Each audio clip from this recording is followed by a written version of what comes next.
നമ്മുടെ മലയാള സിനിമയിലെ രണ്ട് ബിഗ് പില്ലേഴ്സ് ആണ് മമ്മൂക്ക ആൻഡ് ലാലേട്ടൻ. അപ്പോൾ ബിഗ് എംസ്. അപ്പൊ ഇവര് രണ്ടാളെ കുറിച്ച് പറയുമ്പോൾ പെട്ടെന്ന് ചേച്ചിയുടെ മനസ്സിലോട്ട് വരുന്ന എന്ത് കാര്യമാണ്? മമ്മൂക്ക എന്ന് പറഞ്ഞാല് എൻ്റെ ആദ്യത്തെ സിനിമ അനശ്വരം, ആദ്യത്തെ ഹീറോ, ആദ്യത്തെ റൊമാൻറ്റിക് ഹീറോ, ഏത് രീതിയിലാണെങ്കിലും. So obviously emotionally I'm very nostalgic, I'm very connected with him.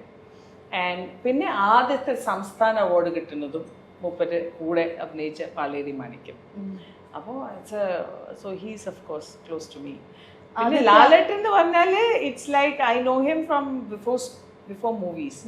അപ്പോൾ ലാലേട്ടൻ എന്ന് പറഞ്ഞാല് ഗുഡ് ഫുഡ് ആൻഡ് ഫൺ, പിന്നെ എന്താ ഗുഡ് ഫുഡ് എന്ത് കഴിക്കണം എന്ന് മാത്രം പറഞ്ഞാൽ മതി, അവിടെ അതിൻ്റെ വെറൈറ്റി ഉണ്ടാവും. സോ മൂപ്പരോട് ഞാൻ ഷോസ് ചെയ്തിട്ടുണ്ട് ലാലേട്ടൻ്റെ കൂടെ, ഒബ്വിയസ്ലി സിനിമ ചെയ്തിട്ടുണ്ട്. പിന്നെ നമ്മുടെ അമ്മയിൽ വരുമ്പോൾ എല്ലാം ഓഹോ ചില സമയത്ത് വരും മൂപ്പര് ആ ഫുഡിനെ പറ്റി ഒരു ഒരു ഒരു ഒരു സംസാരമുണ്ട്.